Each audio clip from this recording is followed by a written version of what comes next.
Okay.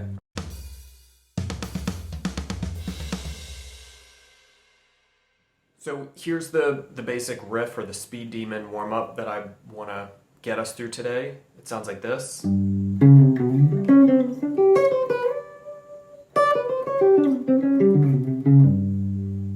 I'm going to show you how I built that. I'm going to help you build it. I'm going to walk you through trying to get it into all 12 keys, moving through the circle of fifths. I might do a couple variations on it. We're not going to get too much into ear training or how this could be applied to a tune in terms of how it might resolve, you know, like what kinds of chords it could be put over. We're gonna do that in the next couple of daily lessons. But today I just want to get you playing it, understanding what it is, and get your fingers moving. First thing you might notice if you're in the Melodic Triad study group or have been hanging with me for a while is that this was not inside of one of the three positions that I'm primarily focused on. When I show triads to you guys, I'm generally breaking them down into just three positions.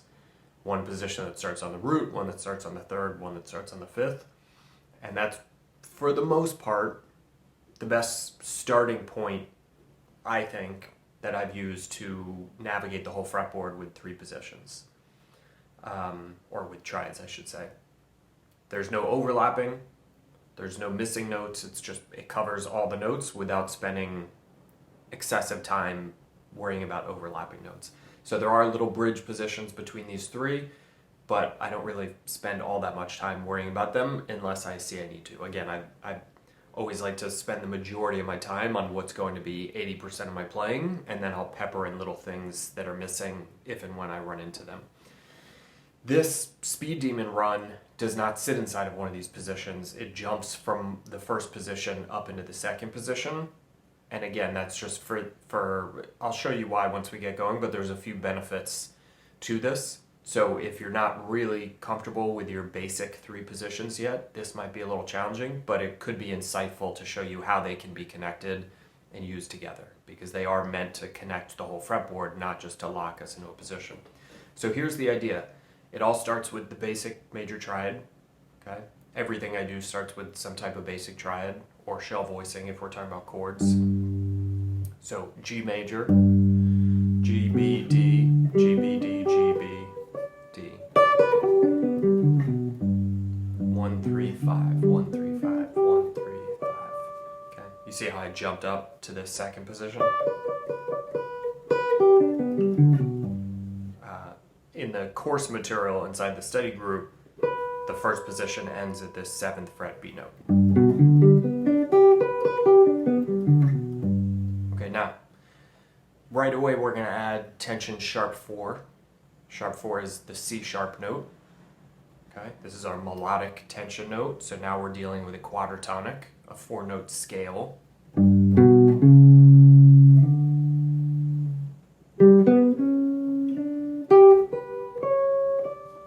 Again, these few notes are in the second position. The bulk of the notes are down here in the first position. We could stop at the 7th fret. If you're still working on the basic three positions, you might want to try it just in the lower. Just make sure you can find the triad notes, make sure you can find the tension note. Okay. You can play it here on the 6th fret 3rd string. Play it on the 2nd fret 2nd string. Whichever one's more comfortable for you. It's like the moon rotates around the planet, right? This is a satellite note. That's how I think of it. It kind of rotates around. Sometimes it's on this side of the planet, sometimes it's on this side of the planet. It's the same note, it just moves around.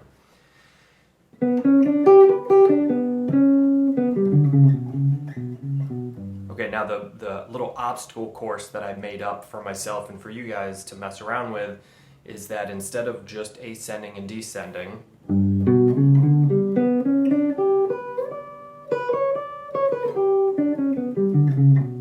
instead of just going straight up or straight back, every time we move between the 3rd and the sharp 4, we're going to connect them chromatically. And we're always going to do it against the grain of the direction that we're heading in the bigger picture. So if I'm ascending through the position, I'm going to descend chromatically from the sharp 4 down to the 3. With me? So if I'm ascending, I want sharp 4 resolving chromatically down to the 3rd. In order to get that, I'm going to leap over the 3rd. This is not full-blown leapfrog. Right, I'm not leapfrogging over every other note. I'm only doing it when I reach the 3rd, and the only point of skipping over the 3rd is so that I can hit the sharp 4 first, walk down chromatically, and keep moving up. So it starts on a tritone.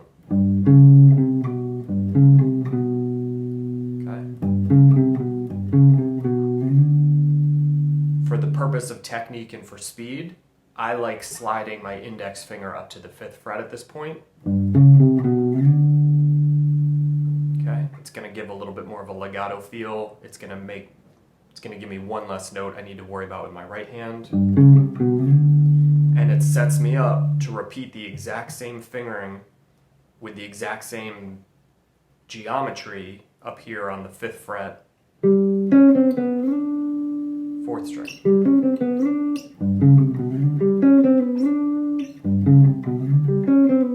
Okay, notice I'm now out of the 1st position into the 2nd position.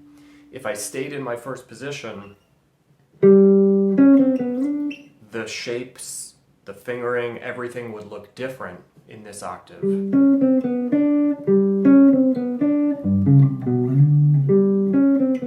Right, you see how it's a different set of fingers I'm using, it's a different shape, everything looks different, but by moving it up the octave this way and sort of jumping between the positions, it's the exact same finger pattern, the exact same fret pattern, everything's the same. And then, if you started on the 8th fret 2nd string, again, it's the same pattern.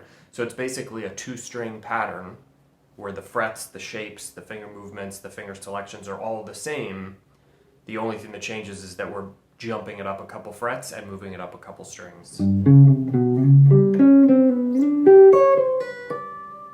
Okay, I could slide for this last one, 7 up to 10. Right? If you're struggling with this, that's totally fine. Grab the PDF. Okay? If you can find these shapes without the PDF, that's kind of ideal, to just be able to look at the fretboard and think your way through it by finding the triad, then finding the tension 4, sharp 4, and then sort of putting together this obstacle course I'm talking about. But if you need the PDF, even just to double check your work, download it. Okay? If you want to do everything the exact same, you can slide your pointer finger up, which actually opens your pinky up to play this 15th fret G note, which makes this a full-blown 3-octave run. Okay? You don't have to do that. It's not how I wrote it out in the PDF. I stopped on the 10th fret D note. Right? So you can just use your pinky for that. But if you want to slide your index finger up and go all the way to the G, go for it. It's going to make the descending pattern a little bit trickier, but it's still possible. Descending, we're going to do the exact opposite. So remember, I said the rule for this obstacle course is that whatever direction we're moving in the big picture, if we're moving up the fretboard versus down the fretboard, we're going to move against the grain, the opposite way, for the chromatic connecting notes between the 3rd and the sharp 4.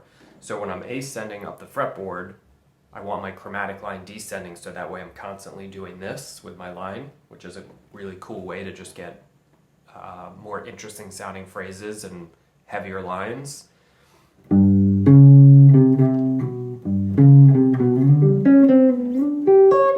It's more like a roller coaster, which means when I'm descending the pattern, I want my chromatic lines ascending. So we're going to start up here on the 5th of the triad, 10th fret D note. We're going to leap over the sharp 4 down to the 3, and we're going to move up chromatically up into the tension note. Brent, what's up, man? Good to see you. It's early for you. Then we're gonna leap down over the third to the root note.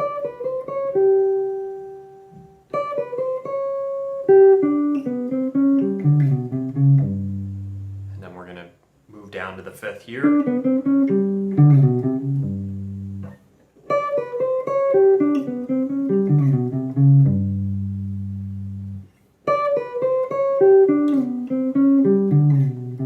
Notice I'm not doing it on the first string. I could. It just feels weird to start that way, but on every other little 2-string set, I'm doing that slide down with my index finger.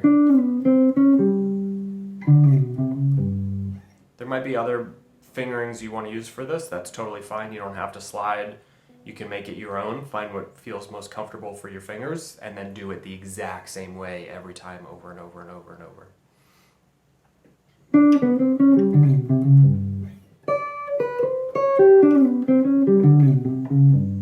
Okay, so here it is, ascending then descending, and then we'll work through the circle of fifths with it.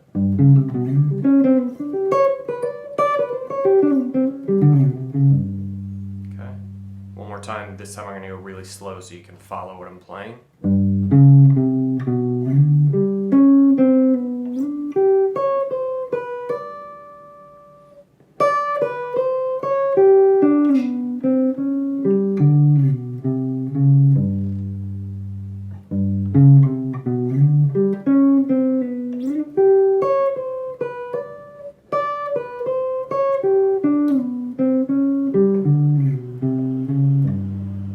This is definitely the type of thing that you want to pull your metronome out, set it somewhere slowish, make sure that you have the same fingers each time and that you can do it multiple times in a row, and then start cranking up the metronome. That's why this is called a speed demon. The idea is to work on tempo, but it's silly to work on your tempo until you can do it consistently with the same fingers every time. Practice does not make perfect. Practice makes permanent. Okay, this is like just in my artistic aesthetic, the way that I like to play, which is not right for everybody, but for me, this is like a filler run. I don't necessarily want to have a whole solo where I'm just playing runs like this. It's a little too cookie cutter. It's a little too lacking in emotion. It's just like a technique run, but it's fun to have sometimes, right? You have the Christmas tree, that's 90% of what's important, and then you can put fun ornaments on it, you can put pictures on it, you can hang lights on it, you can put a star at the top. This is just one of those ornaments, and it's pretty. It's nice to have occasionally, but the only way to pull it off consistently is to practice it the same way over and over and make it more permanent. So find the right fingering for yourself, try it the way I'm showing you today, see if it works. If it doesn't, tweak it a little, but make sure you're practicing it slowly the same way over and over and over to lock that movement pattern into your muscle memory so that it just comes out when you want it.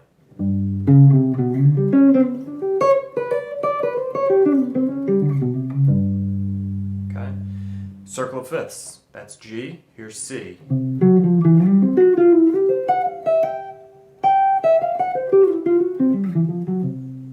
Okay, you might not be ready to move it through the circle of fifths in real time.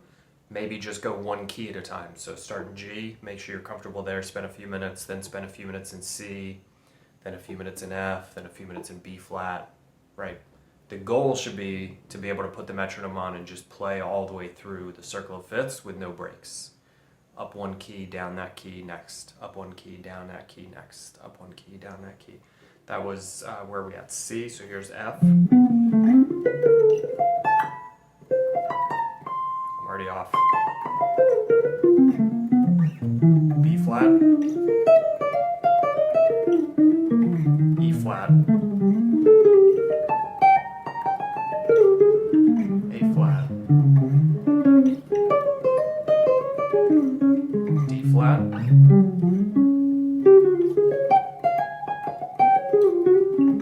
G flat. B. E.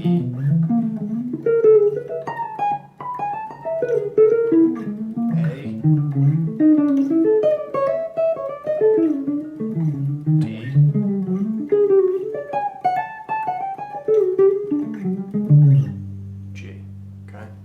or two little weak spots where I kind of got off. I think it was mainly because I kept stopping to talk, but ideally I should be able to talk the whole time and have a conversation with someone without this getting off, because if it's actually in my muscle memory, then it shouldn't affect my ability to think and talk, right? Just like I'd be able to hang out and walk around and drink coffee with you during a conversation, we would be able to talk without me needing to stop every time I wanted to say words to think about the movement of my feet.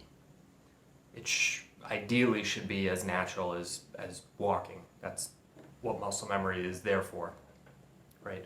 At a certain point, every single one of us did not know how to walk. We had to figure out how to balance. We had to figure out how to stand up. We had to develop actual muscle on our legs, in our abs, in our back. Then we had to fall down a lot. Then we had to figure out how to balance more. Then we had to learn how to take steps. Then we fell a lot more. Eventually, we just figured it out, and now it's second nature. Same thing with eating food with a fork or drinking coffee. At a certain point, I did not have the muscle memory to pick up a cup and do this. Now, I'm pretty much a master at it. Like, I can do that all day, and I will probably never spill a drop. If I do, it's very occasional. It might seem weird to think about drinking coffee or walking as muscle memory, but it is. Forming muscle memory on the fretboard is the exact same process. You just have to do it a lot, but you want to find the right sort of movement pattern, the right finger choice, the right angles, the right picking angles that works for you, for your comfort level, and then stick to it. Okay? If you want to experiment and try different ways, that's fine, but once you find something that works for you, don't change it. Just do it over and over and over. The exact same way. Practice does not make perfect, practice makes permanent. So, take this and just run it mindlessly over and over and over. If you're finding that you get off in this, you mess up in the same key every time you move it around, isolate that key. That's a check engine light. It's saying, hey, there's a problem over here. Don't sweep the problem under the rug. It's only going to cause more problems later. Attack it head on. Go straight to the hardest key for you. Maybe you always mess up on the same string. Don't sweep it under the rug. Attack it head on. Go and practice. Isolate that one string set.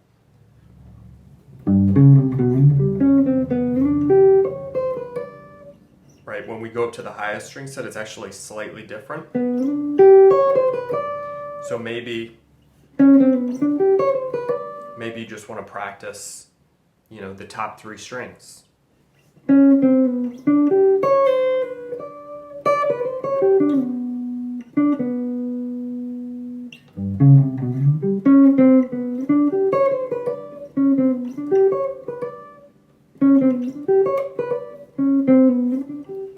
Slow it down, speed it up, just over and over and over. Find the problems, fix them, put them back into the bigger picture.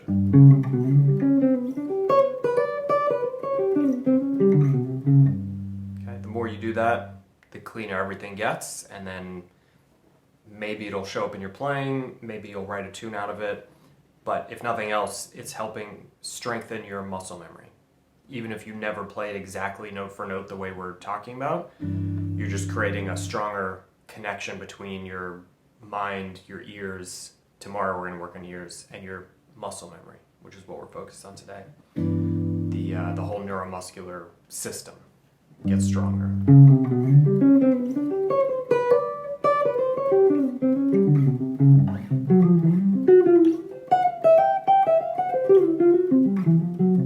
Okay, all the way through the circle for this.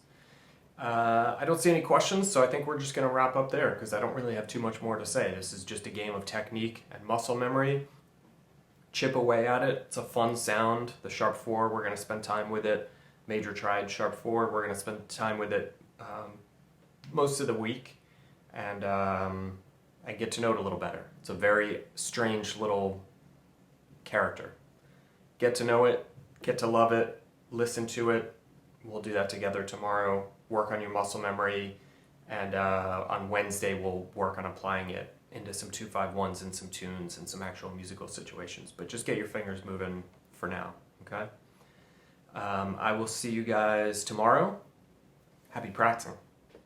Hey YouTube, it's Jordan Clemens with NYC Jazz Guitar Master Classes and the Melodic Triad Study Group.